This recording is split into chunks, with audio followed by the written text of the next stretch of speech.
देखो प्रसंग आता है। भगवान शंकर माता सती के साथ जा रहे हैं। उसी समय भगवान श्री राम दंडकारण्य में अपनी लीला कर रहे हैं। रावण सीता जी का हरण कर चुका है। भगवान श्री राम, हे खग मृग हे मधुकर शैनी, तुम देखी सीता मृग ने। पशु पक्षियों से, लताओं से सीता जी का पता पूछ रहे हैं। बोले बाबा ने जब दूर से इस दृश्य को देखा, हाथ जोड़ करके भगवान को प्रणाम किया। जय सच्चिदानंद जग पावन, अस कही चले मनोज सावन। अब जैसे ही माता सती ने देखा, पूछा बोले ना, ये आप किसे सच्चिदानंद कह करके प्रणाम कर रहे हैं? बोले बाबा ने कहा, अरे देवी, जासु कथा कुंभज ऋषि गाई। अभी अभी हम जिसकी कथा सुनकर के आ रहे हैं, जिसकी भक्ति का वरदान मैंने अगस्त मुनि को दिया, सोई मम इष्ट देव रघुवीर। ये मेरे वही इष्ट देव प्रभु श्री राम है। माता सती ने सुना, कहा अच्छा भोलेनाथ, आप कहते हैं कि सच्चिदानंद स्वरूप वाले हैं, लेकिन मुझे तो इनमें ना सत दिखाई पड़ता है, ना चित दिखाई पड़ता है, और ना ही आनंद दिखाई पड़ता है। अरे यदि ये सत स्वरूप वाले होते तो फिर असत मृग के पीछे क्यों भागते? अरे ये बात तो एक छोटा बच्चा भी जानता है कि कोई सोने का मृग नहीं हो सकता। यदि ये सत स्वरूप वाले होते तो फिर असत मृग के पीछे क्यों भागते? आप कहते हैं ये चित स्वरूप वाले हैं, लेकिन बोले ना, यदि ये चित स्वरूप वाले होते तो क्या इन्हें पता नहीं चल जाता कि इनकी पत्नी कहाँ है? आप कहते हैं ये आनंद स्वरूप वाले हैं, लेकिन यदि ये आनंद स्वरूप वाले होते तो क्या अपनी पत्नी के लिए इतना रोते? बोले बाबा ने मुस्कुरा करके कहा, देवी, जो तुम्हारे मन अति संदेह हो तो कि न जाए परीक्षा ले हो। यदि आपके मन में इतना ही संशय तो जाकर के परीक्षा ले करके देखो कौन है। माता सती आई, सोचा कि ये अपनी पत्नी सीता को ढूंढ रहे हैं, तो चलो सीता का ही रूप बना करके चलते हैं। यदि ये भगवान होंगे तो मुझे पहचान लेंगे, नहीं तो मेरा हाथ पकड़ करके कहने लगे, अरे सीते तुम कहां चली गई थी, मैं तो तुम्हें बहुत देर से ढूंढ रहा हूं। अब माता सती ने सीता जी का रूप बनाया। भगवान श्री राम लखन लाल जी के साथ जा रहे हैं। जिस रास्ते से प्रभु जा रहे हैं, उसी रास्ते से आगे आगे माता सती सीता का रूप बना करके चल रही। भगवान श्री राम ने देखा, तुरंत पहचान लिया, तुरंत वो रास्ता छोड़ करके दूसरे रास्ते से जाने लगा। माता सती वहां भी आकर के खड़ी हो गई। भगवान श्री राम ने देखा, फिर उस रास्ते को छोड़ करके तीसरे रास्ते से जाने लगे। अब तो माता सती बिल्कुल भगवान के सामने आकर के खड़ी हो गई। जैसे ही भगवान ने देखा है, तुरंत हाथ जोड़ करके माता सती को प्रणाम किया है। कहो बहोरी कहा वृष के हो, कहो बहोरी कहा वृष के हो। बिन अकेली बिरख के तू, बिन अकेली बिरख के तू। अरे माता, आप यहाँ अकेली जंगल में क्या कर रही हैं? अरे हमारे भोलेनाथ को कहाँ छोड़ आई? अब तो जैसे ही माता सती ने सुना, समझ गई मुझसे तो बहुत बड़ा अपराध हो गया। मुझे भगवान की ऐसे परीक्षा नहीं लेनी चाहिए। माता सती जाने लगी। पीछे मुड़ करके देखा तो भगवान श्री राम लखन लाल जी जानकी जी के साथ चले आ रहे हैं। विचार करती है, अरे सीता का तो हरण हो चुका है, फिर ये तीनों कहां से चले आ रहे हैं। सामने देखा तो सामने से भी भगवान श्री राम, लखन लाल, जानकी जी चले आए। माता सती जहां कहीं भी देखती हैं उन्हें भगवान श्री राम, लखन लाल जी और माता सीता का दर्शन हो रहा है। अंत में माता सती मूर्छित होकर के गई। इसलिए कहते हैं मोह्यन्ति यत् सूरयः, भगवान की लीला से बड़े बड़े देवी देवता भी मोहित हो जाते हैं।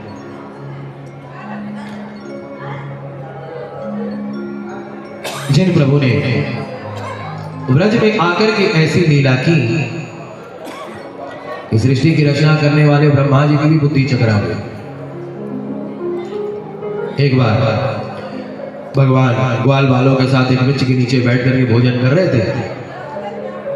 सारे ग्वाल बाल अपने अपने घर से लाई हुई वस्तु का भगवान को भोग लगा रहे। कोई कहता है कि नहीं यार, देख देख मैं तेरे लिए खूब ताजा ताजा माखन लेकर के आया हूं, थोड़ा इसे खा करके तो देख। अब वो ग्वाल बाल अपने मुंह में एक बार माखन डालता है, उसे खाता है और फिर तुरंत कन्हैया को खिलाने लगता है। इस दृश्य को जब ब्रह्मा जी ने देखा तो कहा, अरे राम राम राम राम, ये कैसा भगवान है भाई जो ग्वाल बालों का जूठन खा रहा है। हा? ब्रह्मा जी की भी बुद्धि चकरा गई। ब्रह्मा जी आए परीक्षा लेने के लिए, भगवान के सारे ग्वाल बालों को चुरा करके ले जा करके ब्रह्मलोक में सुला दिया। उनके सारे बछड़ों को ले जा करके ब्रह्मलोक में सुला दिया। एक साल बाद आकर के देखा तो भगवान ने स्वयं अपने आप को ही सारे ग्वाल बालों के रूपों में प्रकट कर लिया, सारे बछड़ों के रूपों में प्रकट कर लिया। जो ग्वाल बाल जैसा था स्वयं भगवान ही वैसे बने। अंत में ब्रह्मा जी भगवान के चरणों में गिर पड़े हैं, भगवान से क्षमा याचना किया। इसलिए कहते हैं मोह्यन्ति यत् सूरयः, भगवान की लीला ऐसी विचित्र है कि उनकी लीला से बड़े बड़े देवी देवता भी मोहित हो जाते हैं। तेजो वारि मृदाम यथा विनिमयो यत्र त्रिशर्गो वृषा। यमुना नदी के तट पर जब भगवान अपनी बांसुरी बजाते हैं, भगवान की बांसुरी की ध्वनि सुन करके ऋषि महर्षि आंख बंद करके समाधि में डूबे हुए हैं। लेकिन भगवान की बांसुरी की ध्वनि सुनते ही सबकी समाधि टूट जाती है। आकाश में उड़ने वाले पक्षी भी स्थिर होकर के भगवान की उस बांसुरी को सुनने लगते हैं। भगवान सूर्य का रथ रुक जाता है और भगवान सूर्य भी स्थिर होकर के एक तक भगवान की बांसुरी सुनने लगते हैं। कहते हैं पाषाणाग्रह द्रवत्वम यमुनायाः कठिनत्वम। भगवान की बांसुरी सुनकर के कल कल कल्लोलवंत बहती यमुना का जल पाषाणवत हो जाता है और गिरिराज गोवर्धन जो कि पाषाणवत है वो द्रवीभूत होकर के बहने लगते हैं। ये भगवान की बांसुरी की विशेषता है। सत्यम परम धीमहि, ऐसे परम सत्य स्वरूप परमात्मा का हम ध्यान करते हैं। देखिए, जिसका भी हम ध्यान करते हैं उसके गुण और दोष हमारे भीतर आते हैं। जैसे अभी यदि मैं कहूं या बैठे बैठे अपने शत्रु का ध्यान करिए, शत्रु का स्मरण करिए, तो उसके बारे में सोचते ही हमारे पूरे शरीर में क्रोध प्रकट हो जाए। अच्छा, अभी बैठे बैठे सोचो कि मुझे 2 करोड़ रुपया मिल गया तो भीतर लोभ प्रकट हो जाएगा। यदि हम आंख बंद करके स्मरण करें कि हमारे अगल बगल सांप आ गए तो हमारे भीतर भय प्रकट हो जाएगा। तो जिसका भी हम स्मरण करते हैं, जिसका भी हम ध्यान करते हैं, उसके गुण और दोष हमारे भीतर आते हैं। सत्यम परम धीमहि, जो सत्य स्वरूप परमात्मा का ध्यान करता है, परमात्मा का ध्यान करने पर परमात्मा के भीतर जो दिव्य शक्ति है, परमात्मा के भीतर जो दिव्य सामर्थ्य है, परमात्मा के भीतर जो दिव्य निर्विकारता है, वो हमारे भीतर आती है। ब्रह्मर्षि वेदव्यास जी कहते हैं, मनुष्य संपूर्ण संसार असत है, एक न एक दिन समाप्त हो जाने वाला है। असत संसार का ध्यान करने पर संसार के दोष तुम्हारे भीतर आएंगे, लेकिन जब तुम सत्य स्वरूप परमात्मा का ध्यान करोगे तो परमात्मा की जो दिव्य निर्विकारता है वो तुम्हारे भीतर है। सत्यम परमधि। अच्छा देखिए, यदि पानी में तेल मिलाया जाए तो क्या मिलेगा? कहीं पानी बाल्टी में रखा हो और उसमें हम 2, 4, 5, 6 बूंद तेल उसमें डालें तो क्या वो पानी में मिलेगा? नहीं। चीनी डाले तो मिल जाएगा, नमक डाले तो मिल जाएगा।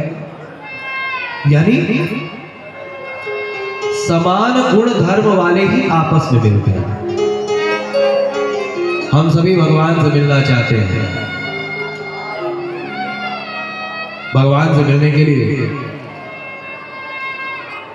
भगवान के भीतर कोई विकार नहीं है तो हमें भी निर्विकार होना पड़ेगा। स्वयं भगवान ही कहते हैं, निर्मल मन जन सो मोहि पावै।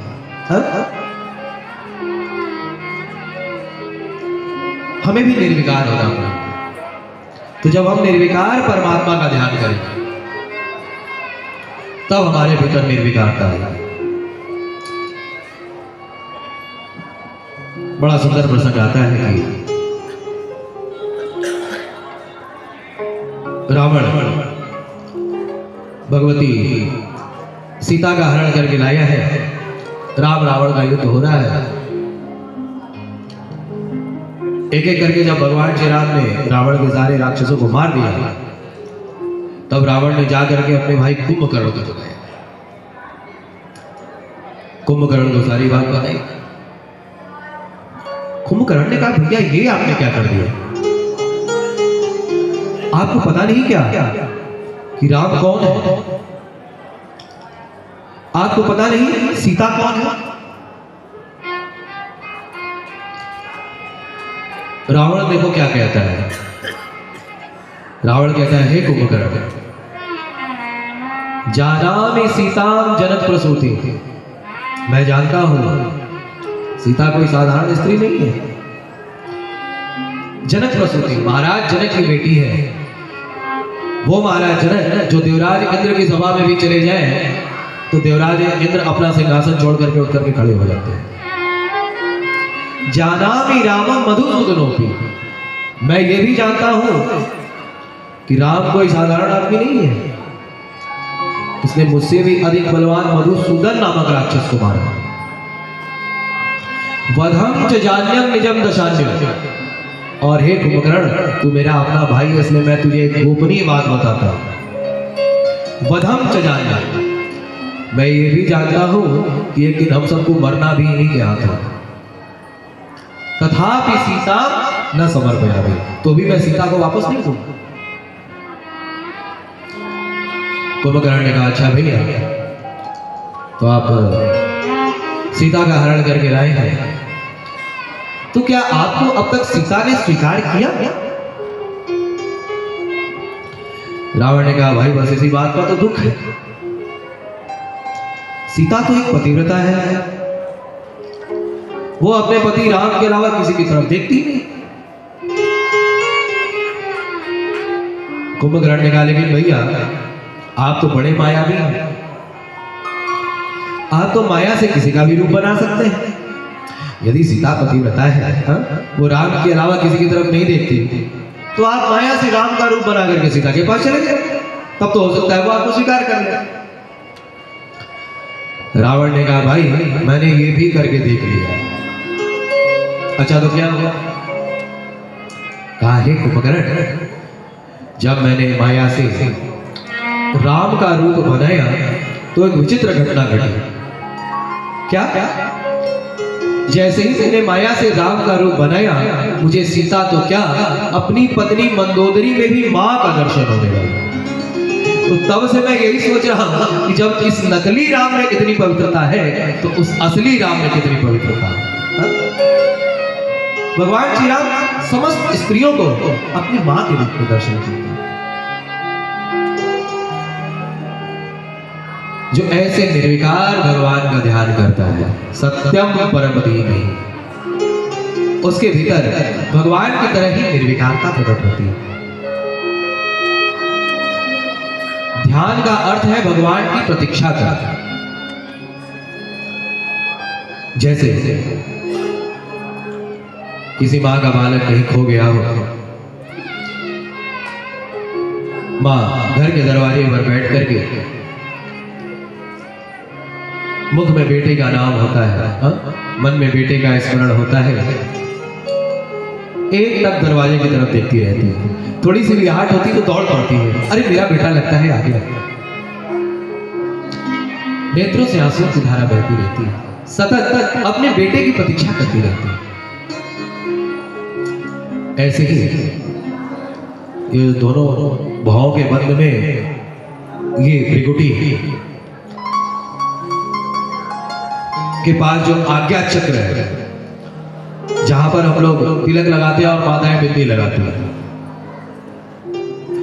इसे भगवान के आने का दरवाजा कहते हैं। जब भगवान आते हैं ना तो भगवान अपने भक्तों को यही आज्ञा चक्र में अपना दर्शन प्रदान करते हैं, ऐसा मेरे परम पूज्य गुरुदेव कहते हैं। तो आंख बंद करके इस आज्ञा चक्र पर भगवान के आने की प्रतीक्षा करनी चाहिए। मुख में भगवान के नाम का जप होना चाहिए, हृदय में भगवान का स्मरण होना चाहिए। एक तक आज्ञा चक्र की तरफ देखते हुए हृदय में ऐसी भावना करनी चाहिए, आज मेरे प्रभु मुझे अपना दर्शन दे, आज मेरे प्रभु मुझ पर कृपा करेंगे। मेरे परम पूज्य गुरुदेव कहते हैं, जो नित्य कम से कम 15 मिनट सुबह और 15 मिनट शाम बैठ करके भगवान के आने की प्रतीक्षा करता है, उसे भगवान एक न एक दिन ध्यान में अपना दर्शन अवश्य प्रदान। सत्यम परम धीमहि, ऐसे परम सत्य स्वरूप परमात्मा का ध्यान करना चाहिए। धर्म प्रोचित कैत्रवोत्र परमो मत्सराणां सताम्, वेद्यम वास्तवमत्र वस्तु शिवदं तापत्रयो मूलनम्। इस श्रीमद् भागवत महापुराण में धर्म प्रोचित कैत्रवोत्र परम धर्म का निरूपण किया गया। किसी ने पूछा, महाराज इस भागवत की कथा को सुनने का अधिकारी कौन है? कहते हैं निर्मत्सराणां सताम्, जिसके भीतर से मत्सर निकल गया हो वही भागवत की कथा सुनने का अधिकारी है। देखो, मच्छर और मत्सर में ज्यादा अंतर नहीं है। मच्छर हम लोगों को बाहर से काटता है और मत्सर हमें भीतर से काटता है। बाहर के मच्छर से बचने के लिए तो मच्छरदानी लगा लेते हैं, लेकिन जो भीतर का मत्सर है उससे बचना बहुत कठिन है। बड़े बड़े महापुरुष भी नहीं बच पाते। कंचन तजना सहज है सहज त्रिया माल बड़ाई ईर्ष्या दुर्लभ तजे नाये। मत्ता अग्रे सरती, जैसे किसी की उन्नति देखी, किसी को आगे बढ़ते देखा, वैसे ही हमारे भीतर का मच्छर हमें काटने लगता है, वही मत्सर है। जब भी किसी की उन्नति देखो, हृदय में ऐसी भावना करो, देखो देखो भगवान की इस पर कितनी कृपा है। ये हमेशा ऐसे ही आगे बढ़ता है। किसी की उन्नति देख करके जब हृदय में प्रसन्नता होने लगे, तब समझना चाहिए कि अब हम भागवत सुनने के अधिकारी हैं। निर्मत्सराणां सताम्। एक सज्जन कह रहे थे, महाराज आजकल लोग अपने दुख से दुखी नहीं है, बल्कि दूसरों के सुख से ज्यादा दुखी। अमेरिका में लाइट जाती है, लोग बड़े बड़े इंजीनियरों को फोन करके पूछते हैं भाई क्या परेशानी है। जापान में लाइट जाती है तो लोग हेड ऑफिस फोन करते हैं कि भाई चला चेक करो क्या समस्या है। भारत में लाइट जाती है तो घर के बाहर निकल करके पड़ोसी की लाइट चेक करते हैं कि इसकी है कि इसकी भी है, और यदि मेरी नहीं और उसकी भी नहीं है तब जाकर के कलेजे को ठंडक पड़ती। बोलो राधे राधे, निर्मल राम। गाय का दूध अमृत के समान है, लेकिन यदि उसे किसी खट्टे बर्तन में रख दिया जाए तो फिर वो दूध फट जाएगा। ठीक उसी प्रकार से भागवत की कथा अमृत के समान है। जब तक हमारे भीतर से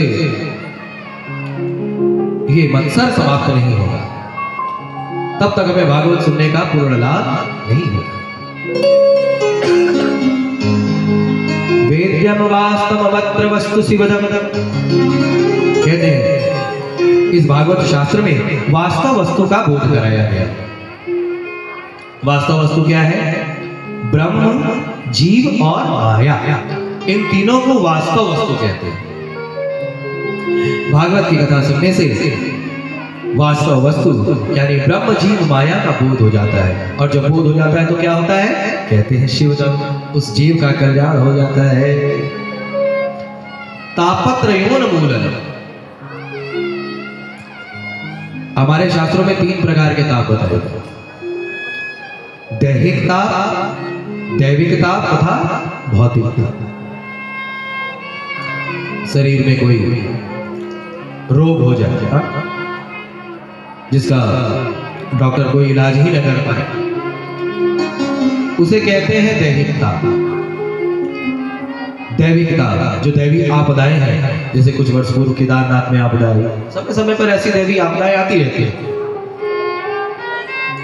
जिसमें कई लोगों की मृत्यु भी हो जाती है, तो दैविक ताप। तीसरा है भौतिक ताप, धन की कमी हो जाए, समाज में प्रतिष्ठा की कमी हो जाए, तो ये सारे भौतिक ताप हैं। कहते हैं तापत्रयोन मूलनम, यदि तुम्हें इन तीनों प्रकार के तापों से छुटकारा पाना है तो एक बार श्रीमद् भागवत महापुराण की शरण में चले जाओ। भागवत की कथा सुनने से तापत्रयोन मूलनम, तीनों प्रकार के तापों का नाश हो जाता है। सत्यो रिद्य वरुध्यते कृतभिः शुश्रूभिस्तक्षणात्, बड़े सुंदर बात कहते हैं। सत्यो रिद्य वरुध्यते कृतभिः, देखिए ब्रह्मर्षि वेदव्यास जी कहते हैं अभी किसी ने भागवत की कथा सुनी नहीं, केवल भागवत की कथा सुनने का मन बनाया। जैसे किसी ने मन बनाया कि चलो चल करके प्रयागराज में श्री कृष्णानंद देसी गोरक्षाशाला के तत्वाधान में जो श्रीमद् भागवत की कथा हो रही है, हम चल करके भागवत की कथा 7 दिनों तक सुनेंगे। अभी भागवत किसी ने सुनी नहीं, केवल सुनने का मन बनाया। कहते हैं किसी ने भागवत सुनने का केवल मन भी बनाया, उसी समय भगवान उसके हृदय में आकर के अवरुद्ध हो जाते। ये भागवत की बात है। सत्यो हृदय वरुध्यते कृतभिः, शब्दों की विशेषता पर ध्यान दीजिए। कहते हैं भगवान उस भक्त के हृदय में अवरुद्ध हो जाते हैं, यानी अब भगवान उसके हृदय से भागना भी चाहे तो नहीं भाग सकते। जैसे आप लोग यहां पंडाल में बैठ करके कथा सुन रहे हैं तो कहा जाएगा आप सभी कथा में विराजमान, लेकिन अभी यदि 2-4 सिक्योरिटी गार्ड लगा दिया जाए और ऐसी घोषणा कर दी जाए कि भाई जब तक कथा पूरी नहीं होगी कोई भी यहां से बाहर नहीं निकल सकता। कितने लोग कहेंगे महाराज मैंने तो सोचा था 1 घंटा सुन करके संगम में जाकर के डुबकी लगाएंगे। कोई सोचेगा महाराज मैंने तो सोचा था कि आधा घंटा सुन करके फिर जाकर के थोड़ा आराम करेंगे, ये तो अच्छे खासे फंसे। तो अब आप विराजमान नहीं बल्कि अब आप अवरुद्ध कहे गए। सत्यो हृदय वरुध्यते कृतभिः, जो भागवत कथा सुनने का मन बनाता है, ऐसे भक्तों के हृदय में भगवान आकर के अवरुद्ध हो जाते हैं। अब भगवान यदि उसके इधर से निकल करके जाना भी चाहे तो उसके इधर से निकल करके कहीं नहीं जा सकते। निगम कल्पतरोर्गलितं फलम शुक मुखादमृत द्रवसयुतं पिबत भागवतं रसमालयं मुहुरहो रसिका भुवि भावुका। एक बहुत सुंदर वृक्ष है, उसका नाम है वेद। निगम कल्पतरोर्गलितं फलम, वेद रूपी वृक्ष का ही पका हुआ फल है श्रीमद् भागवत महापुराण। अच्छा देखो, हम लोग जब कभी फल वल खरीदने के लिए जाते हैं तो फल वाले से क्या पूछते हैं कि भैया तुम्हारा ये फल मीठा तो होगा ना। ऐसे ही ब्रह्मर्षि वेदव्यास जी कहते हैं निगम कल्पतरोर्गलितं फलम, ये श्रीमद् भागवत महापुराण वेद रूपी वृक्ष का ही पका हुआ फल है। किसी ने वेदव्यास महाराज से भी पूछ दिया कि महाराज यदि ये भागवत फल है तो ये मीठा है कि खट्टा है, कैसा है? वेदव्यास जी ने मुस्कुरा करके कहा नहीं नहीं नहीं, ये बिल्कुल मीठा फल है। किसी ने पूछा अच्छा तो क्या प्रमाण है कि ये मीठा है? कहते हैं सुख मुखादमृत द्रवसंयुतम्। जो लोग गांव में कभी रहे होंगे देखा होगा जब किसी फल को तोते ने चोंच मार दी हो तो लोग कहते हैं कि महाराज तोते ने इसे चोंच मार दी है तो मिठाई हो।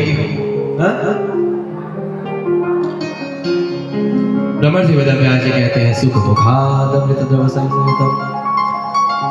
श्रीमद् भागवत महापुराण रूपी फल को परमहंस सुखदेव रूपी तोते ने अपना मुख लगाया, इसलिए खट्टा होने का तो कोई सवाल ही नहीं है, बिल्कुल मीठा मीठा मीठा मीठा फल है। पिबं भागवतं रसमालयं। किसी ने पूछा महाराज यदि ये फल है तो फिर इसमें छिलके भी होंगे, गुठलियां भी होंगी। हम लोग फल खाते हैं और जो छिलके होते हैं, गुठलियां होती हैं, उसे फेंक देते हैं। तो महाराज यदि ये भागवत फल है तो फिर इसमें छिलके कौन से हैं, गुठलियां क्या है जिसे ग्रहण नहीं करना चाहिए? ब्रह्मर्षि वेदव्यास जी कहते हैं नहीं नहीं नहीं नहीं, ये भागवत का फल ऐसा फल है जिसमें ना ही कोई छिलके हैं ना ही गुठलियां हैं, केवल कृष्ण रस ही भरा है। पिबं भागवतं रसमालयम्। आओ आओ आओ भक्तों, इस भागवत रूपी रसामृत का पान। मुहुरहो रसिका भुवि भावुका। ब्रह्मर्षि वेदव्यास जी रसिकों और भक्तों का आह्वान करते हुए कहते हैं आओ रसिकों, आओ आओ भक्तों, इस भागवत रूपी रसामृत का पान। किसी ने ब्रह्मर्षि वेदव्यास जी से पूछा महाराज आप केवल रसिकों और भक्तों को ही क्यों बुला रहे हैं, क्या बाकी लोग इस भागवत रूपी रसामृत का पान नहीं कर सकते? ब्रह्मर्षि वेदव्यास जी ने कहा देखो ये भागवत रूपी अमृत का पान तो सभी कर सकते हैं, लेकिन पानी की कीमत वही समझता है जिसे प्यास लगी है। गर्मी के समय में आप लोग देखना जगह जगह पर प्याऊ लगा करके लोगों को पानी पिलाते हैं। अब जिसको प्यास नहीं लगी होती है वो आकर के पहले 50 सवाल पूछेगा, ये बताओ ये पानी ठंडा है कि नहीं, साफ है कि नहीं, इसमें कुछ मिलाया कि नहीं।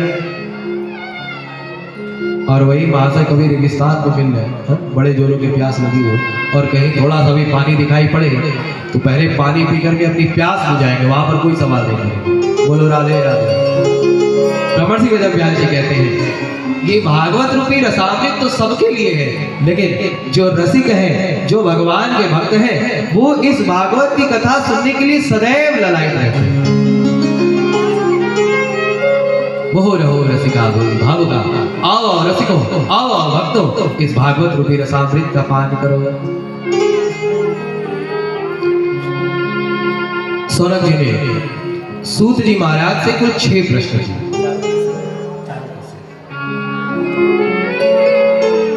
पहला प्रश्न किया हे सूत जी महाराज, मानव के लिए परम धर्म क्या है? दूसरा प्रश्न किया महाराज,